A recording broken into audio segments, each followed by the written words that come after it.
영상을 보시고 부모님들한테 한번 해줘보세요. 우리 아들이, 우리 딸이 요리에 소질이 있구나, 더 배우고 싶습니다, 한호전 보내주세요. 그러면은 한호전으로 가서 이제 전문적인 요리를 하시는 거예요. 제가 오늘 준비한 요리는 고등어 된장 조림입니다. 안녕하세요, 정호영 셰프입니다. 코로나로 인해서 많은 학생들을 모아놓고 한호전에서 강의를 하면 정말 좋을 텐데 많은 사람들이 모이면은 안전하지 않기 때문에 오늘은 이 영상을 통해서 수업을 하게 됐습니다. 제가 오늘 하는 요리 잘 보시고 집에서 따라 하시면은 좋을 것 같아요. 부모님도 좋아하실 만한 요리라서 제가 오늘 준비한 요리는 고등어 된장 조림입니다. 고등어 하면은 정말 손쉽게 구할 수도 있고 한국 사람들도 좋아하지만 일본에서도 국민 생선으로 불릴 정도로 정말 인기가 많은 생선이죠. 그래서 고등어로 손질하는 방법, 조림 이 두 가지를 보여드릴게요. 고등어는 오늘 정말 이제 좀 싱싱한 고등어가 준비가 됐는데, 고등어 이제 고르시는 거는 등푸른 생선이기 때문에 빛깔이 좀 안 죽어 있는, 눈이 흐리멍텅하지 않고 초롱초롱한 게 싱싱한 고등어입니다. 그래서 고등어를 일단 머리하고 내장을 자를 거예요. 대각선으로 칼을 넣고 반대도 대각선으로 칼을 넣은 다음에 이렇게 쭉 당겨주시면 내장이 어느 정도 빠지거든요. 그리고 배에다가 칼집을 넣어서 깨끗한 흐르는 물로 내장을 이제 손가락을 넣어서 한번 닦아주시면 돼요. 검은 피가 있어요. 이 피를 잘 제거를 해줘야지 비린내가 잘 안 나요. 흐르는 물로 이렇게 씻어주시면 돼요. 그리고 나서 다시 이제 도마 위로 올리고 이런 마른 행주나 키친타올로 한번 물기를 제거해 주세요. 깨끗하게. 지금부터 이제 고등어를 손질을 할 건데 세장뜨기라 그러죠. 살하고 뼈하고 분리를 하는 거예요. 그래서 배가 자기 몸 앞으로 오고 머리가 오른쪽으로 가게. 배에 먼저 칼을 뼈에 이렇게 닿는 느낌이, 이렇게 천천히 하셔도 되거든요. 그 다음에 다시 돌려서 등이 이제 자기 몸으로 오게 해서 순서는 배, 등등, 배 이런 식으로 해주시면 돼요. 그래서 고등어는 살이 연하기 때문에 살이 깨질 염려가 있어요. 그래서 잘 깨지지 않게 이런 식으로 분리를 해주시면 돼요. 그러면 이제 배하고 등을 했기 때문에 다시 이제 등, 머리는 항상 오른쪽이에요. 다시 돌려서 배, 뼈하고 살이 이제 분리가 됐죠. 보통 한식에서는 이런 뼈도 많이 이용을 하고 하는데 오늘은 가시까지 다 발라내서 좀 먹기 편하게 이렇게 해볼게요. 가운데 뼈가 있기 때문에 칼로 뼈를 살짝 띄어내세요. 영상에서는 이제 뼈가 하나도 없고 깔끔하게 이제 정리가 되지만은 가정에서 하실 때는 안 되면 안 되는 대로 또 이렇게 따라 하시면 돼요. 처음부터 잘할 수는 없으니까. 마지막으로 이제 가운데 뼈가 있어요. 그래서 이런 핀셋으로 뼈를 빼주시는 겁니다. 그래서 잡아서 빼면 이런 뼈가 하나씩 나와요. 요리하는 입장에서는 번거로울 수가 있는데 드시는 입장에서는 아주 편하게 가시가 없는 고등어를 드시는 거죠. 매장이나 이런 데서 할 때는 맛있게 드실 손님을 위해서 좀 더 정성스럽게 하는 과정이라고 생각하시면 돼요.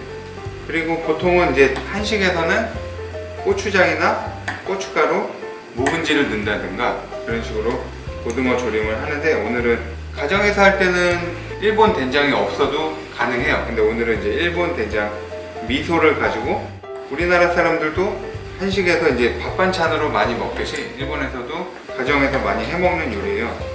손으로 이제 체크를 하는 거죠. 뼈가 남아있는지 체크를 해주시고, 이제 고등어는 절반 정도로 잘라줄게요. 그래서 꼬리 쪽은 좀 자르고 절반, 그 다음에 등 쪽에 칼집을 이렇게, 칼집을 넣어주는 이유는 좀 더 간이 잘 배라고 넣어주는 거예요. 칼집을 넣어주고 좀 끓고 있는 물을 준비를 했거든요. 고등어를 스텐 볼에 넣고서 부어줄 거예요. 부어주는 이유는 고등어가 살짝 비린내가 나기 때문에 이 뜨거운 물로 한번 데쳐주는 역할을 해가지고 1차적으로 비린내를 잡아주는 거죠. 가정에서 이렇게 해보실 때 이 뿌연 물을 냄새를 한번 맡아보시면은 비린내가 딱 날 거예요. 비린내 많이 나요. 이것만 해주셔도 고등어가 조금 선도가 떨어지는 게 있어도 충분히 비린내를 잡을 수 있는 역할을 해주는 거죠. 이제 대파를 준비했거든요. 대파는 조림에 같이 넣을 거라서 이런 식으로 칼집만 끊기지 않게 이렇게 칼집을 넣어주는 이유는 간이 이제 쏙쏙해서. 그리고 생강은 채를 썰어가지고 조림하고 같이 곁들여서 먹을 수 있게끔. 생강이 또 그 생선 요리 같은 거 할 때 비린내 잡아주는 역할을 해주거든요. 그러니까 이제 생강을 준비를 해주시고, 채 썰고 남은 생강은 같이 조림에 넣어줘도 돼요. 그리고 이제 꽈리고추는 그냥 꼭지만 따서 조림에 마지막에 고등어 조림이랑 곁들여서 먹을 수 있도록 준비를 해주시고, 꽈리고추는 사실 이제 날걸로도 드실 수도 있기 때문에 마지막에 조림의 끝부분에 넣어주시면 돼요. 프라이팬으로 가서 조림을 시작을 해볼게요. 일단 조림을 하려면 물이 필요해요. 3분의 2가 들어가서 300cc. 물 양은 그렇게 중요하지 않은 이유가, 물은 조림을 하면 이제 수분은 증발을 하거든요. 고등어가 좀 양이 많다 그러면 물을 좀 많이 넣어주시고, 적다 하면은 좀 자작하게 넣어주시면 돼요. 그리고 첫 번째 넣은 건 청주, 그 다음에 맛술, 그리고 설탕까지는 한꺼번에 섞어주셔도 돼요. 그 다음에 이제 잘 손질된 고등어를 이렇게 넣어주세요. 처음에 이제 조림을 할 때 물, 설탕, 맛술, 청주만 넣고 끓여주세요.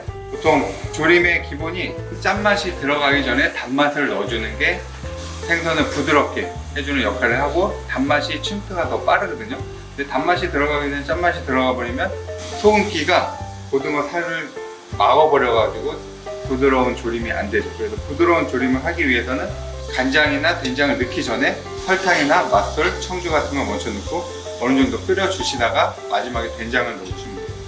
그리고 이제 끓어오르면 하얀 거품이 이렇게 일어나는데, 이거는 이제 걷어주시는 게 좋죠. 아무래도 1차적으로 비린내 제거를 위해서 했지만 또 이걸 잘 걷어내주시는 게 깔끔한 조림을 만드는 역할을 해주는 거예요.